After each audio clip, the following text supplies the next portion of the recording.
Zaman Nabi Adam lu gak ono wong gobloke kaya ngono.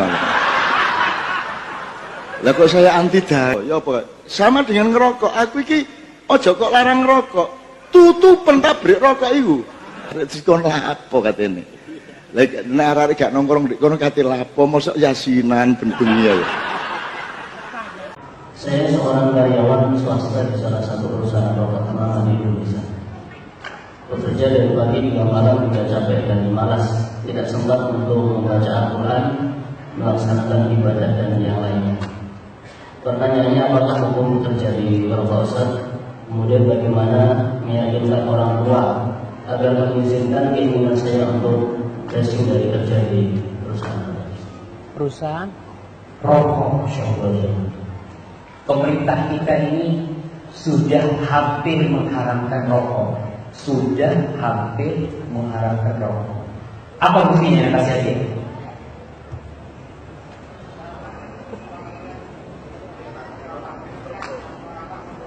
Masya Allah, gitu belakang. Nah, pemerintah kita itu udah nulis di mana-mana, rokok membunuh. Apa hukum bunuh diri? Pemerintah kita membolehkan bunuh diri? Nggak boleh. Maka hampir mengharamkan rokok. Dan sekarang pemerintah semakin ketat. Cuma itu kadang-kadang kita kalah sama negeri-negeri yang mayoritas penduduknya non-muslim.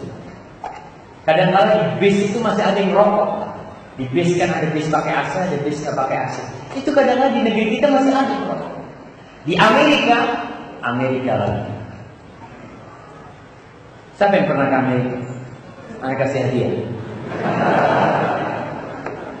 Nah, mana? Belanda. Oh, di Belanda, makanya. Di Belanda, orang beli rokok umur berapa, Bro? 17 ke atas, Masya Allah, kasih hadiah. 17 ke atas dirokok. Di sini anak TK boleh dirokok. Anak TK boleh dirokok. Berangkat anak TK. Ditanya, mau kemana? Mau berbakti sama orang tua. Disuruh bapaknya beli rokok. Di sana itu umur 17 tahun diatur. Maka yang mengatakan negeri kita ini surganya perokok dan surganya narkoba. Dan alhamdulillah pemerintah kita sudah mengumumkan perang kepada narkoba. Walaupun dia tetap namanya orang-orang yang ingin merusak generasi muda yang tidak berkaitan dengan rokok. Ya, kalau kita lihat memang fatwa MUI mungkin masih mengatakan makruh, sebagian juga ada yang mengatakan haram. Tapi yang jelas sekarang bahaya rokok semakin menjadi-jadi. Biaya yang dikeluarkan pemerintah untuk rumah sakit paru-paru itu disebutkan jauh lebih besar daripada pajak yang diambil dari rokok. Cuma iklannya rokok ini, ya harapan anak mudah-mudahan ada yang punya duit di sini, pasang iklannya rokok. Iklannya rokok itu kan selalu elegan, anak muda, gaya bisa muter sana, muter sini, balik sana, balik sini. Nah, itu bikin iklan rokok, rumah sakit paru-paru. Orang yang paru-parunya molor, ya, yang batu-batu, yang muntah darah, dibikin iklan. Karena hasilnya rokok itu. Nggak ada orang dari merokok akhirnya langsung bisa lengkap. Bohong semuanya gitu, Pak. Maka bagaimana terjadi perusahaan rokok? Ya antum lihat, antum membahayakan orang banyak. Membahayakan orang banyak. Orang masuk rumah sakit gara-gara antum yang begini. Itu anak yang melinting, Ustaz. Yang itu sampai masuk rumah sakit itu jadi anak melinting. Gimana? Dan kalau dikatakan apa manfaatnya rokok? Ada manfaatnya rokok. Apa? Ngabisin duit. Betul manfaatnya rokok.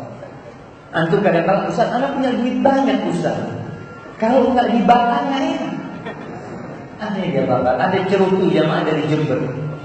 Cerutu dari Jember itu harganya 15 juta satu biji. Jangan beli, nggak boleh.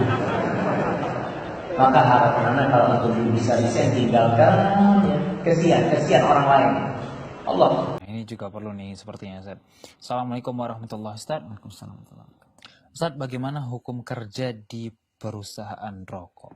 Masya Allah ya. Sesungguhnya rokok itu sudah diharamkan ya oleh Allah dan Rasulnya dalam Al-Quran dan hadis. Mungkin kita tidak menemukan kata rokok dalam Al-Quran dan kata rokok dalam hadis. Kenapa? Karena memang tidak ada pada zaman Nabi SAW. Ya. Yang mana Rasulullah SAW diutus kepada kaum Arab, di mana pada zaman tersebut tidak ada kenal rokok, yang ada khomer. Makanya kita ketemukan dalam Al-Quran ada khomer, ya kan? Yang ada judi, karena pada zaman Arab judi, perzinahan. Pada zaman Arab di situ pada zaman Nabi ada perzinahan, tapi rokok belum ada. Akan tetapi ingat kata Allah dalam Al-Quran, ma farratna fil kitabi min syai'. Kami tidak luputkan satu apapun dalam Al-Quran ini. Akhirnya apa yang terjadi? Bagi orang yang mentadabburi Al-Quran, dia akan temukan dalil-dalil pengharaman rokok begitu gamblang dalam Al-Quran. Bagi yang mentadabburi hadis Nabi, dia akan temukan bahwasanya betapa banyak hadis yang mengatakan rokok itu haram. Lewat mana? Lewat ayat-ayat yang mengandung kaidah umum ya, tentang apa? Tentang keharaman suatu barang.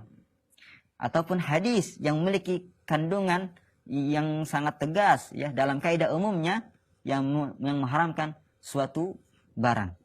Seperti firman Allah Subhanahu wa taala, "Wala tulqu bi aidikum ila tahlukah." Janganlah kalian menceburkan diri kalian ke dalam kebinasaan. Dan para dokter sepakat rokok itu tidak ada baiknya. Ya. Membahayakan, dan kita tidak boleh menceburkan diri dalam kebinasaan. Kita minum racun aja nggak boleh. Apakah ada racun dalam Al-Quran?